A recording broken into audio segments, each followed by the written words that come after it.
Hello and welcome back to another episode of Sermon Braindump. My name is Scott Dalen. I'm an ELCA pastor in Southwest Iowa, and I've set these videos every week for a couple of different reasons. The first of which is just to take my brain out of the mode of background work over the course of the week and move into the process of actually writing and preparing the sermon that I will preach to my congregation for the weekend. That's the first reason I do these. And the second is just to allow you, the viewer, who have come across this video for whatever reason brought you here today, to gain some insight into the assigned text for the week. So that's why I do these. Good to be back again after I was off last week. Didn't say anything about that the week before, but I happened to be on vacation last week. So it's been a couple of weeks, and the last one that I did was kind of a brief one because I was in a bit of a brain funk following another school shooting that had happened a few weeks ago. So that one was kind of out of the ordinary. So we've been a few weeks since we've really had kind of a common regular video, but yet here we are. This coming Sunday, which is June 3rd, 2018, the second Sunday after Pentecost, we are moving into a new kind of long stretch here in the church year. We had the day of Pentecost 2 weeks ago, which is oftentimes called the birthday of the church, when the Holy Spirit comes upon the disciples and empowers them, and that's kind of where things are off and running if we take a look at the book of Acts. So that was 2 weeks ago, and then now we are into the period of time, it's called ordinary time if you kind of look at the fancy church terminology. I used to know exactly what ordinary time meant, and now I'm kind of blanking on it, but we're into this period in the season of Pentecost, where the Sundays, like I mentioned, they're all called like this weekend's the second Sunday after Pentecost. So every week will relate back towards Pentecost itself. And, there's a lot of weeks because we're in this season all the way until Advent, which will kick off the new church year, but that happens 4 weeks before Christmas. So we're looking like end of November, first part of December. So we're into this season now, and that's kind of the stretch that we'll be in. Now, last Sunday when I was gone was Holy Trinity Sunday. That's always the first Sunday after Pentecost, when it's kind of right there in the name. The focus is on the Trinity itself. So that has happened, and now we're into this period here. Now, a word on kind of what we begin to see in the overarching season of Pentecost, which is so long. We kind of take a look at the birth of the church, or not the birth, excuse me, the life cycle of the church itself. So a lot of times here, right after the season begins, in these early weeks of the season, we'll see many of the kind of almost fundamental early type stories, and then as things kind of progress and we move forward, eventually towards the end of the season we get into the apocalyptic text, what we consider to be like pointing towards the end times, and what are the end times going to look like, and what's it going to be like, and so we'll begin to see that maybe like late September and October. Maybe that's a touch on the early side. Maybe more like October and November we'll begin to see those texts. But so that's kind of where we're at right now. This week, if there's a theme among the different texts, and if you know the lectionary, there's 3 different readings plus the Psalm. So there's multiple readings, and it's really aimed at the Sabbath. The Old Testament reading comes out of Deuteronomy, and it's when Moses is reiterating a great deal of teaching to the Israelites shortly before he dies. One of the things he does is he reminds them of the 10 Commandments that they've been given back in Exodus, and so he's reminding them of the importance of each of them, and he kind of elaborates a little bit more. And we hear about observing the Sabbath day and keeping it holy, so that's really kind of what that's aimed at. And then that partners very well with the gospel, which is tension that exists in and around 2 different events where Jesus or his disciples are seemingly breaking the Sabbath. So that's kind of where we're at. Moving towards the gospel, our gospel lesson for the week is Mark chapter 2, verses 23 through chapter 3, verse 6. We're moving back into Mark for the first time since Easter. Throughout the season of Easter, we've been in John's gospel, and so it's good to kind of get back into Mark because we are in the year of Mark.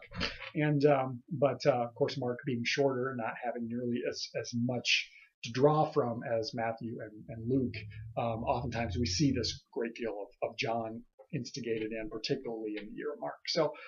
So with that, and me jabbering for 5 minutes, how about we go ahead and jump on in? Again, this is two different events. First, we hear about the disciples walking through a grain field on the Sabbath, and they're plucking the heads of grain and eating them, and that's considered work, which breaks the Sabbath. And then secondly, on the Sabbath, Jesus performs a healing. So it's he catches flack first for what his followers are doing, and then for what he himself does. So that's these two events. They're present in Matthew and Mark and Luke, all three, the synoptic gospels as we call them, and are all very, very similar throughout the three different accounts. Sometimes you'll have very stark differences, and they're pretty similar. About the only main difference between them is, I believe it's Matthew, really seems to place these two events side by side as on the same day, and one leading right directly into the other one, whereas Mark and I believe Luke kind of do have a little bit of a brief narration separation between the two, kind of making them two different events. But okay, so that's a whole lot. How about we actually read it? Again, Mark chapter 2, verses 23 through 3, chapter 6. 3 verse 6, not chapter 6. One Sabbath, he, Jesus, was going through the grain fields, and as they made their way, his disciples began to pluck heads of grain. The Pharisees said to him, "Look, why are they doing what is not lawful on the Sabbath?" And he said to them, "Have you never read what David did when he and his companions were hungry and in need of food? He entered the house of God when Abiathar was high priest, and ate the bread of the presence, which it is not lawful for any but the priest to eat. And he gave some to his companions. Then he said to them, the Sabbath was made for humankind, not humankind for the Sabbath. So the Son of Man is Lord even of the Sabbath." Again, he entered the synagogue. So here's that separation. And a man was there who had a withered hand. They watched him to see whether he would cure him on the Sabbath, so that they might accuse him. And he said to the man who had the withered hand, "Come forward." Then he said to them, "Is it lawful to do good or to do harm on the Sabbath, to save life or to kill?" But they were silent. He looked around at them with anger. He was grieved at their hardness of heart and said to the man, "Stretch out your hand." He stretched it out, and his hand was restored. The Pharisees went out and immediately conspired with the Herodians against him, how to destroy him.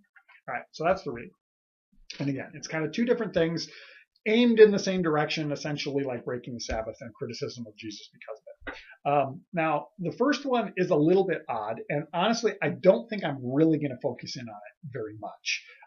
But so they're going through and they're plucking heads of grain. Now, there's arguments as to whether or not this is actually breaking the Sabbath, and that in Jewish tradition, at now or at the time of Jesus back in the first century, that would be considered actually breaking the Sabbath. Individuals are allowed to pluck grain to eat.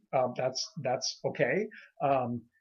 Apparently, I read this that there's some sort of stipulation against taking grain from your neighbor's field, because that would indicate that you've been hired to go and help them harvest, and so that would be considered work. But what the disciples are doing here is like really gray area.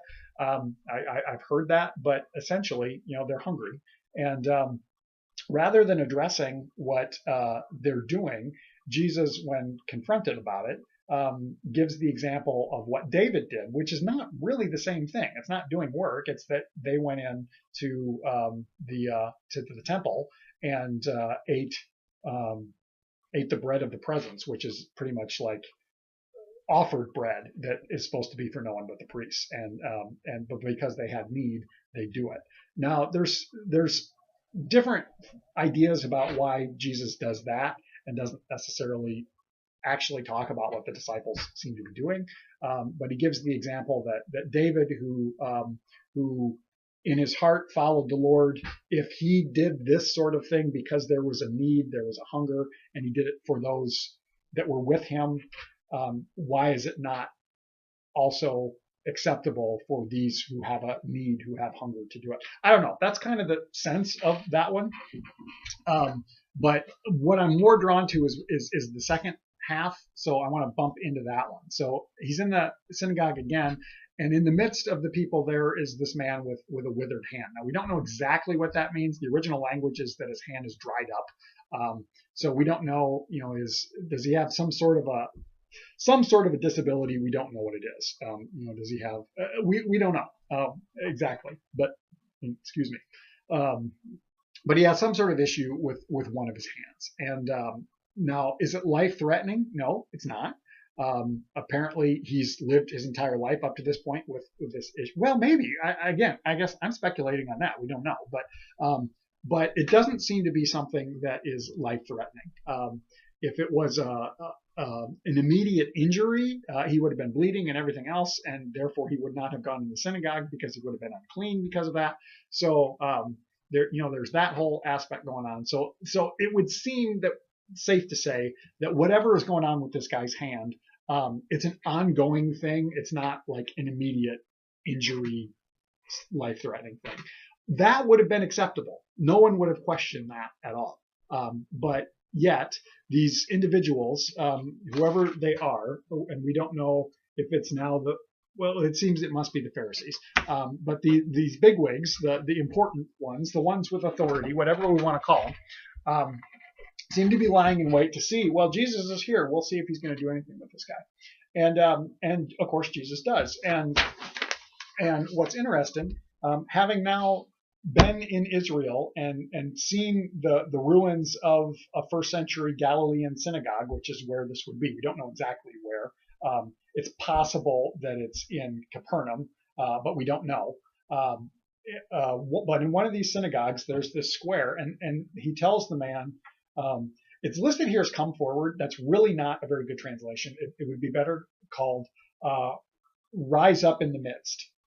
And whoever was talking, whoever was addressing them, would be in the center. That's, it's a pretty much a big square with a couple of different lines around the outside wall and then around a small inside area where people would be sitting. And whoever's addressing them comes into the center. So, and kind of speaks in the round. So, and that's what he's telling. First he tells this guy, rise up, which seems very like resurrection, if you ask me. And then he says, come into the midst, come into the important place. And then what's odd is that Jesus doesn't actually seem to do anything.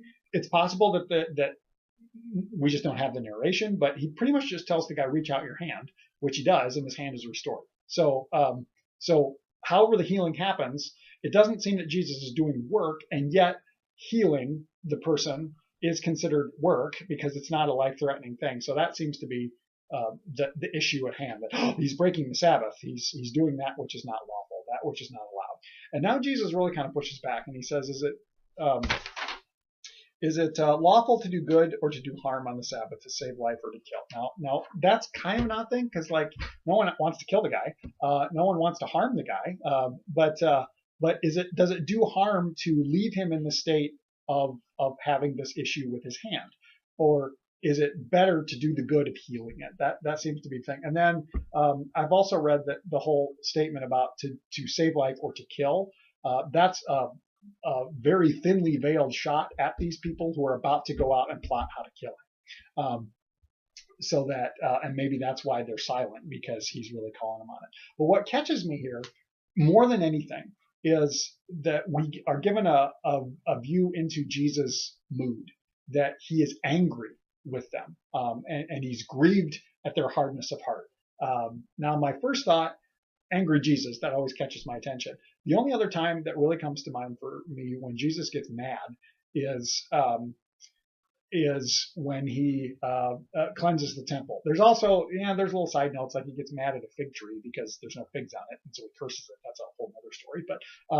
But mainly the cleansing of the temple. But I looked it up, and in the cleansing of the temple, nowhere do we actually hear that he's angry. He probably was, because there's zeal that is described in some of the different accounts, but it never actually comes out and says that he's angry. This is the only time in Mark's gospel, and really for the most part in the gospels, where Jesus is described as angry, and that's worth noting, that he takes some pretty serious offense at whatever hesitation, whatever roadblocks, whatever we want to call them, that his opponents are putting up.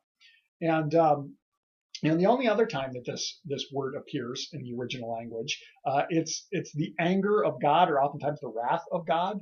John the Baptist uses this here and there when he talks about fleeing from the wrath to come. Same word there. It happens a lot in the Old Testament, or in the Greek version of the Old Testament, what they call the Septuagint. That's in there a lot. So it really seems to point towards the wrath of God, or the anger of God. And now here Jesus has it. So that's like, whoa, that's worth noting. And why? Well, he's grieved at their hardness of heart. Again, references. When I hear hardness of heart, it puts me in mind of Exodus and Pharaoh's heart being hardened, or the hardness of Pharaoh's heart. And that's where the Sabbath was instituted in the first place. They were slaves in Egypt, and they had no choice, but they had to work all the time. And then God gives them the gift of having a day off, having a day when you don't have to work, when you are able to rest, when you are able to rejuvenate, when you are able to do those things which are life-giving, as opposed to those things which take life, which take effort, whatever you want to call it. That's the purpose of the Sabbath. And this goes into the earlier statement that Sabbath was made for humankind and not humankind for the Sabbath. We are not made to serve the Sabbath. The Sabbath was given to us as a gift from God on our behalf. So that's kind of the thing that goes on there. And then we've got this odd little side note that this torques off the Pharisees. So they go out and conspire with the Herodians, who are a political force, who seem to either follow Herod Antipas, who had been the king at the time, or they really hope to reestablish the greatness of Herod the Great, who had been a generation beforehand. So the religious party is now conspiring with the political party, or a political party, in order to kill this guy. And that kind of preaches, as we think about the way, at least here in our country, that the what is sometimes called the religious right, or has become a political force in addition to being a quote unquote religious stance. I don't know what you want to call it, but that seems a little timely. But above all, the sense that I get here is that Jesus takes note of the man. Everyone else seems intent on what Jesus is doing in both stories. Even when it's the disciples who are doing it, he still catches slack over it. But for him, for Jesus, for God, it's about the individual. It's about the man. It's about freeing the man from that which hinders him. Now, when I say that, when I talk about this guy with the withered hand, I don't want to indicate that his disability, his whatever's going on with his hand, somehow lessens him, somehow makes him less human, or less valuable, or less valued. None of that. That's not what I'm indicating, and I don't think that's what Jesus was indicating. I think he wants to give him the gift of something that will make his life freer or more open. This is a society where hard work, like literal physical labor, was required of pretty much everyone. And so if you have a hand that doesn't work, that limits what you can do, and that places limitations on your life. And Jesus is trying to free him from that. And so that's something I want to keep in mind as I go into this. That I don't want to indicate that a physical disability, or a disability of any kind, somehow lessens the humanity of the person, because that's not what this is saying. But that it is the desire of God that we be freed of that which hinders us, in both in the immediate, I think, as well as in the eternal. That's kind of what's going on here. I've gotten pretty long-winded here. We're pushing the 20-minute mark here, so I better wrap this up. If you have thoughts, questions, comments, you want to throw those down in the comment section, please do. We'll continue the conversation that way. Otherwise, I hope you have a blessed week, and we will catch you next time.